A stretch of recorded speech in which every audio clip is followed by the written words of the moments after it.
नमस्कार। Plus one education channel पर आप सभी का स्वागत है। हिंदी व्याकरण श्रृंखला में आज हम लोग जानेंगे सर्वनाम के बारे में। इससे पहले हमने पढ़ा संज्ञा के बारे में। तो सर्वनाम को इंग्लिश में प्रोनाउन भी कहा जाता है, या पुराने आचार्य या पुरानी व्याकरण की पुस्तकों में इसको संज्ञा प्रतिनिधि भी कहा गया है। एक पुस्तक थी भाषा चंद्रोय, उसमें इसको संज्ञा प्रतिनिधि कहा गया है। तो सर्वनाम की परिभाषा क्या होती है? जिन शब्दों का प्रयोग संज्ञा के स्थान पर किया जाता है उन्हें सर्वनाम कहते हैं। एक एग्जाम्पल के रूप में हम लोग देखते हैं, जैसे यहाँ पे है, राम कक्षा 10 में पढ़ता है, राम बहुत तेज दौड़ता है, राम के सभी मित्र उससे प्रसन्न रहते हैं, राम अपने शिक्षकों का आदर करता है। अब प्रत्येक वाक्य में अगर हम देखें तो यहाँ पे जो हाईलाइटेड कलर से लिखे गए हैं शब्द, वो हैं संज्ञा। इससे पहले हमने संज्ञा का वीडियो देखा है, उसमें ये हम बता सकते हैं कि ये व्यक्तिवाचक संज्ञा है। तो बार बार यहाँ पे देखिए राम राम राम का प्रयोग किया जा रहा है, यानी संज्ञा का प्रयोग किया जा रहा है। अब हम नीचे के उदाहरण में देखते हैं, राम कक्षा 10 में पढ़ता है, वह बहुत तेज दौड़ता है, उसके सभी मित्र उससे प्रसन्न रहते हैं, वह अपने शिक्षकों का आदर करता है। तो जहाँ राम था वहाँ पे हमने क्या कर दिया? वह कर दिया। जहाँ था राम के वहाँ कर दिया उसके, और था राम अपने शिक्षकों का आदर करता है, वो अपने शिक्षकों का आदर करता है। यानी राम के स्थान पे हमने जिन शब्दों को लिखा, जिन शब्दों का प्रयोग किया, उनको हम कहते हैं सर्वनाम। इसीलिए हमारी परिभाषा बन जाती है, जिन शब्दों का प्रयोग संज्ञा के स्थान पे किया जाता है उन्हें हम सर्वनाम कहते हैं। अब सर्व मतलब सबका, सबका नाम। तो संज्ञा जो है, संज्ञा के बदले में प्रयोग हो रहा है। इस सबका नाम से मतलब क्या है, यहाँ पे थोड़ा सा क्लियर करने की ज़रूरत है कि जब संज्ञा की बात हम करते हैं, संज्ञा में हमने लड़का कहा तो लड़का, जैसे वह हमने कहा वह लड़का है, तो वहाँ वह शब्द लड़के के लिए आता है। लेकिन सर्वनाम में क्या होता है, वह शब्द किसी के लिए भी आ सकता है। वह पुस्तक है, वह किताब है, वह घर है, वह सड़क है, यह पेन है। इस तरीके से सबका, यानी सबके लिए हम वह का प्रयोग कर सकते हैं। तो अब समस्या ये आती है कि सर्वनाम हम पढ़ते क्यों हैं, सर्वनाम को क्यों रखा गया? संज्ञा से ही काम चल जाता, आखिर उसके बदले में तो प्रयोग कर रहे हैं। तो अगर हम एक ही शब्द का या एक ही बार संज्ञा का बार बार प्रयोग करते हैं तो इससे भाषा नीरस हो जाती है, अप्रभावी हो जाती है। आप पहला वाला सेंटेंस पढ़ के देख सकते हैं।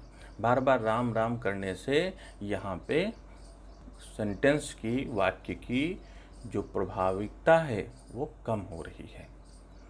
तो कामता प्रसाद गुरु जी ये पहले ऐसे आचार्य हैं जिन्होंने विस्तृत रूप से व्याकरण का स्वरूप प्रस्तुत किया था, व्याकरण की पुस्तक लिखी थी।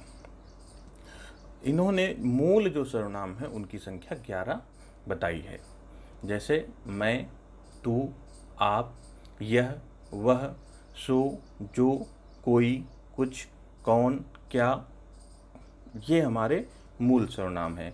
इनसे और भी सर्वनामों की जो सेंटेंस हम आगे आप देखेंगे वो बन जाते हैं, लेकिन मूल यही हैं, इन्हीं के मूल तत्व यही हैं, इनसे आगे ड्रैग हो जाते हैं।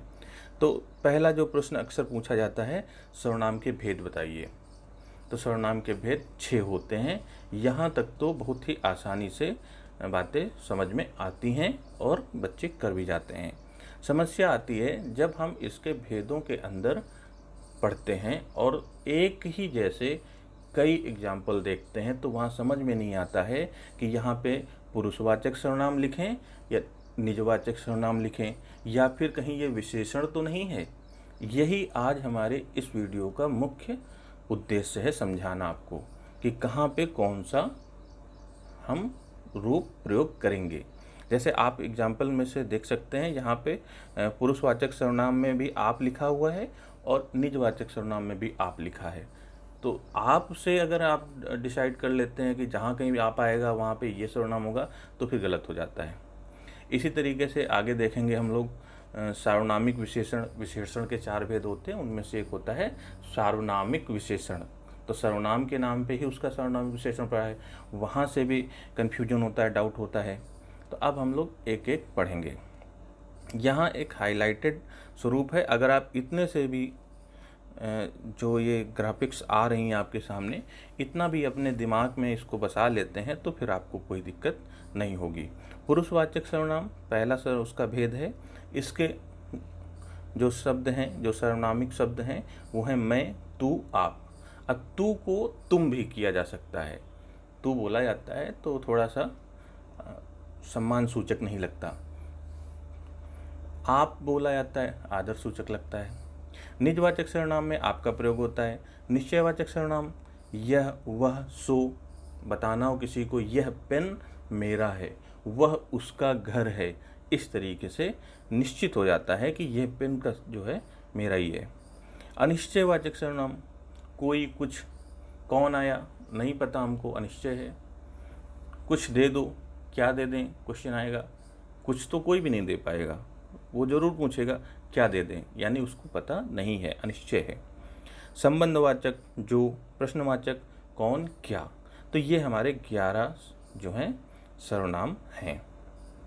इन्हीं के बारे में आगे हम डिटेल में पढ़ेंगे। तो पहला हम बात करते हैं पुरुषवाचक सर्वनाम की। अब यहाँ पुरुष शब्द लगा, इसका मतलब ये नहीं है कि यहाँ पे स्त्रीलिंग की बात नहीं की जाएगी। पुरुष स्त्री दोनों की बात यहाँ पे की जाएगी। तो इसकी परिभाषा क्या होती है? जिन सर्वनाम शब्दों से व्यक्ति का बोध होता है उन्हें पुरुषवाचक सर्वनाम कहते हैं। अब व्यक्ति, अगर हम अपने आप को केंद्र में रखें और तो मैं जो बोल रहा हूँ, मैं शब्द का प्रयोग कर रहा हूँ, मैं एक हो गया, आप सुन रहे हो, तुम हो गए, और भी कोई होगा जो इस कड़ी में शामिल नहीं है, वो अन्य हो जाता है।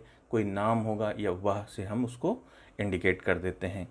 तो इस तरीके से कहा जाएगा, बोलने वाले, सुनने वाले तथा जिसके विषय में बात होती है उनके लिए प्रयोग किए जाने वाले सर्वनाम पुरुषवाचक सर्वनाम कहलाते हैं।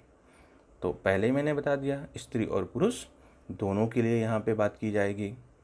आगे हम लोग जानेंगे पुरुषवाचक जो सर्वनाम है उसके प्रकार कितने होते हैं। तो ये बहुत इम्पॉर्टेंट है आप सबके लिए, इसको आप नोट कर सकते हैं अच्छे से और अपने दिमाग में बसा लीजिए। तो देखो, एक ईगो का भी प्रश्न होता है। जो व्यक्ति बोलता है ना, वो अपने आप को सर्वे सर्वा समझता है, इसीलिए उसको संस्कृत में उत्तम पुरुष कह दिया गया। वो अपने से नीचे किसी को तो समझता ही नहीं, अपने आप को सबसे ऊपर समझता है, और जो सामने है उसको हीन समझता है खुद से। वो कुछ भी हो, किसी भी लेवल पे हो, लेकिन वो बात ऐसे ही करता है। मैं जो है, हमारे यहाँ पे ऋषि मुनियों ने, आचार्यों ने इसको अहंकार सूचक भी माना है। इसीलिए हम लोग अभी मेरे शब्दों में निकला है, हम मैं का प्रयोग करने से बचते हैं। तुम सामने वाले के लिए, मध्यम पुरुष के लिए किया जाता है, उसका बहुवचन आप देख सकते हो, तुम लोग हो जाएगा, तुम सब हो जाएगा। फिर अन्य पुरुष में यह वह आप आ जाते हैं, तो इनके भी आप बहुवचन रूप देख सकते हो। अच्छा, हिंदी में जो है ना, 2 वचन होते हैं, एक वचन और बहुवचन, लेकिन संस्कृत में द्विवचन भी होता है। तो हम हिंदी पढ़ रहे हैं तो इसलिए हम यहाँ पे ये बात करेंगे।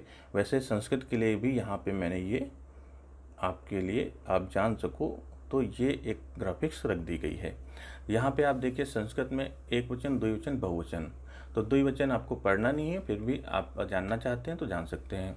जैसे होता है, सह तौ ते, त्वम युवाम यूयम, अहम आवाम वयम। तो इस तरीके से संस्कृत में भी पुरुष जो है प्रयोग किए जाते हैं। तो आगे हम लोग जानेंगे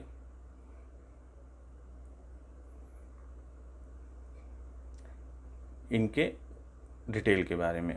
तो पुरुषवाचक 3 प्रकार के होते हैं, ये हमने देख लिया। जो वक्ता होता है, जो बोलने वाला होता है, जब स्वयं के लिए बात करता है तो उसको उत्तम पुरुष कहते हैं। इसमें और भी रूप बन जाएंगे इसके, मैं, हम, मुझे, मैंने, हमें, मेरा, मुझको, ये सब इसके रूप बन जाते हैं। मध्यम पुरुष में भी इसको सेकंड पर्सन बोलते हैं, सामने वाला। श्रोता जो है, सुन रहा है जो, तू, तुम, तुमको, तुझे, आप, आपको, आपके, इस तरीके से शब्द आते हैं। थर्ड पर्सन, न वक्ता है न श्रोता है, कोई अन्य है। इसको हम वह, यह, उन, उनको, उनसे, इन्हें, उन्हें, उसके, इसके आदि से पहचान लेते हैं। निश्चयवाचक सर्वनाम, तो निश्चयवाचक सर्वनाम में निश्चित वस्तु का बोध होता है। जो सर्वनाम निश्चय पूर्वक किसी वस्तु या व्यक्ति का बोध कराएं उसे निश्चयवाचक सर्वनाम कहते हैं। जैसे यह, वह, ये, वे, वो आदि। अब एग्जाम्पल में देखिए, तनुज का छोटा भाई यहाँ आया है, यह बहुत समझदार है। तो यह से पता चल रहा है कि जो छोटा भाई आया है वो समझदार है। किशोर बाजार गया, वह लौट आया। कौन लौट आया? जो बाजार गया था। निश्चित है कि किशोर बाजार गया था और वो लौट आया। अनिश्चयवाचक सर्वनाम, अनिश्चय शब्द से ही आप समझ जाइए, जहाँ पे हमें अनिश्चितता का बोध हो रहा हो, कन्फर्म ना पता हो। जैसे कोई, कुछ जो है, इनसे हम इसकी पहचान करेंगे। मोहन आज कोई तुमसे मिलने आया था। नहीं जानता है, जिसने देखा था उसको नहीं पता कौन आया था, उसे कोई मिलने आएगा। अब मोहन पूछेगा कौन आया था, तो वो आदमी निश्चित रूप से नहीं कह सकता कि उसका नाम क्या था, और ना निश्चित रूप से मोहन को ये बोध हो सकता है कि उससे मिलने कौन आया था। ये अनिश्चयवाद बना ही रहेगा। पानी में कुछ गिरा, क्या गिरा पता नहीं। तो यहाँ पे इस तरह के शब्द अनिश्चय बोध कराने वाले अनिश्चयवाचक सर्वनाम कहलाते हैं। संबंधवाचक सर्वनाम, जिनसे संबंधों के बारे में पता चले। जैसे जो, जिसकी, सो, जिसने, वैसा, वैसा, इस तरह के शब्द जहाँ पे हमको मिलेंगे। जैसा करोगे वैसा भरोगे। जिसकी लाठी उसकी भैंस। वह लड़का जो कल यहाँ आया था पढ़ने में तेज है। तो जो ये कलरफुल शब्द यहाँ रखे गए हैं ये संबंधवाचक सर्वनाम को दर्शा रहे हैं। आगे पांचवा हम लोग पढ़ेंगे प्रश्नवाचक सर्वनाम। प्रश्न करने के लिए जिन सर्वनामों का प्रयोग होता है, तो इंट्रोगेटिव मतलब इंग्लिश में भी आप जानते हो, तो यहाँ पे कौन, क्या, किसने, इस तरह के शब्द हमको मिल जाएं तो ये प्रश्नवाचक के ही शब्द होते हैं, इनको हम पहचान लेंगे। टोकरी में क्या रखा है, क्वेश्चन हो रहा है। बाहर कौन खड़ा है, क्वेश्चन हो रहा है। तुम क्या खा रहे हो। तो इस तरीके से प्रश्नवाचक की पहचान की जाती है। अब छठा और आखिरी हमारा होता है निजवाचक सर्वनाम।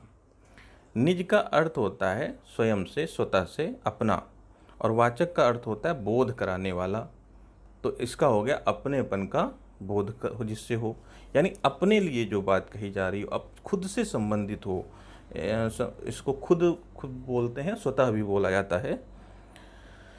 तो आप शब्द का प्रयोग जो है वो पुरुषवाचक, मैं पहले भी बोल चुका था, यहीं पे बच्चे फंसते हैं। पुरुषवाचक तथा निजवाचक दोनों सर्वनाम में होता है। निजवाचक सर्वनाम आप कर्ता के विषय में कुछ बताता है पर स्वयं कर्ता नहीं होता, ये ध्यान रखने की बात है। निजवाचक सर्वनाम आप कर्ता के विषय में बताता है, स्वयं कर्ता नहीं होता। इसी तरह पुरुषवाचक जो है वो स्वयं ही कर्ता का काम करता है। आप उदाहरण में देखिए, आप आजकल कहाँ रहती हैं, तो आप शब्द जो है यहाँ कर्ता का काम कर रहा है। दूसरे एग्जाम्पल में आप देखेंगे, मैं यह काम आप ही कर लूँगा, यानी स्वतः ही कर लूँगा, खुद से कर लूँगा। तो ये अंतर बारीकी का है, समझने का है। इसको समझ लेंगे तो फिर गलतियाँ नहीं होंगी। अब जो एक और कन्फ्यूजन जो होती है बच्चों को, वो होती है सार्वनामिक विशेषण की।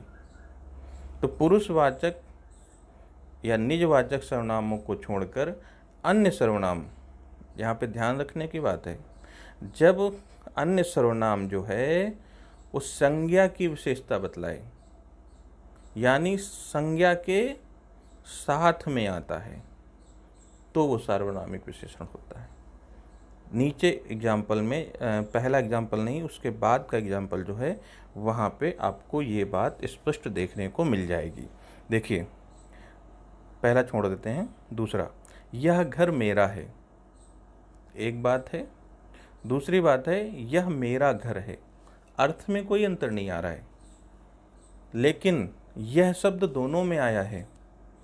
और यह घर मेरा है, यह के बाद घर आया है, संज्ञा का प्रयोग हुआ है, इसलिए इसको हम कहते हैं सार्वनामिक विशेषण, क्योंकि विशेषण की परिभाषा अगर हम देखें तो विशेषण की परिभाषा कहती है संज्ञा या सर्वनाम की विशेषता जो शब्द बतलाते हैं उनको हम विशेषण कहते हैं। तो संज्ञा के बदले में यहाँ पे घर आया है। दूसरा था यह मेरा घर है। घर के बारे में पता चल रहा है ये मेरा घर है, अभी हम ऊपर पढ़ कर आए हैं, निश्चित रूप से हमको पता चल रहा है ये घर मेरा है। तो इस तरीके से अगर हम देखें तो हमारा ये सर्वनाम का चैप्टर यहीं पे ख़त्म होता है। वीडियो आपको अच्छा लगा होगा। वीडियो देखने के लिए